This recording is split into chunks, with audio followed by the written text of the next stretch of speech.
Madam Deputy President, I want to mention another matter from the government's agenda that appears, after causing much consternation in the community, to have gone quite a bit quiet at this time, and that is the proposal to make Tas TAFE a government business enterprise.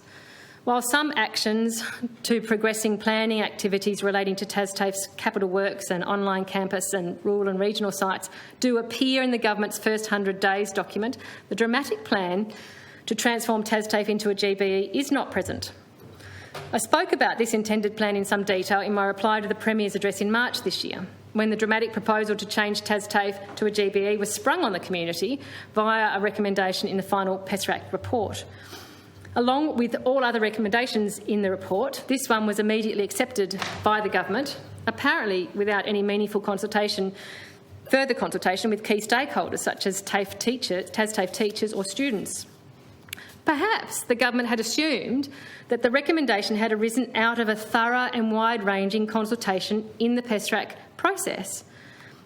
Perhaps the government had imagined that the PESRAC consultation provided a thorough examination of the issues and opportunities relating to TAFE, a rigorous examination of expert evidence and advice, and due consideration of a range of potential options and solutions.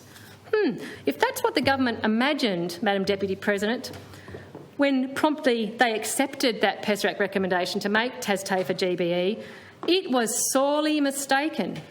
As has been confirmed, the issue of Tas TAFE did come up in the PESRAC consultations. There was broad agreement that we need to support the upskilling, reskilling and initial training of Tasmanians across all sectors and demographics.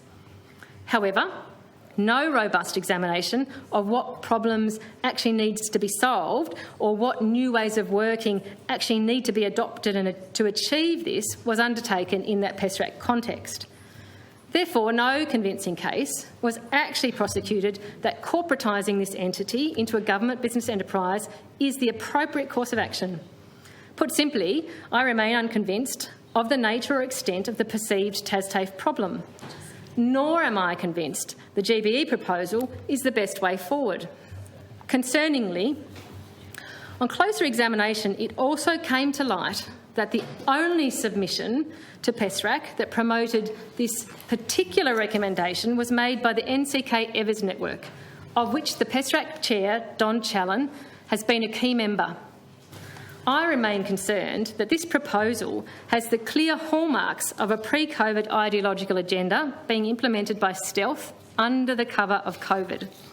And I hold particular concerns as to the appearance of special consideration being given to a proposal put forward by groups with personal connections to the chair of PESRAC.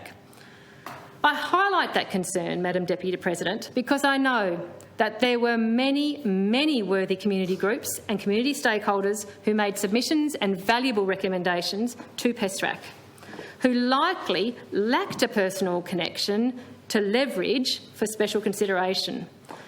We know that in a state as small as ours, when it comes to having your voice heard and influencing decisions, it is all too easy for it to be more about who you know than the merit of what you know.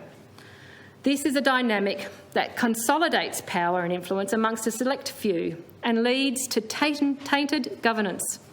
It actively erodes public confidence and trust, and it must be fiercely guarded against.